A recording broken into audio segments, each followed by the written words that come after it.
إنه يكون بيزيد إعجابهم بيا بالعضلات والحركات، أو بإني أبقى كيوت والناس باصين عليا. اللي بحاول آخد قيمة وأنا ليا قيمة عظيمة، ده إله الكون أبويا وعرفني باسمي. مخلوق أنا على صورته، منقوش اسمي في كفه، محبوب قيمتي في دمه، خلصني باسمي.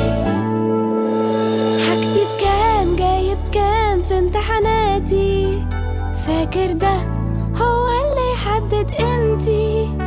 كام لايكات وبراندات، كام بطولاتي، فاكر ده هو بس يفرحني.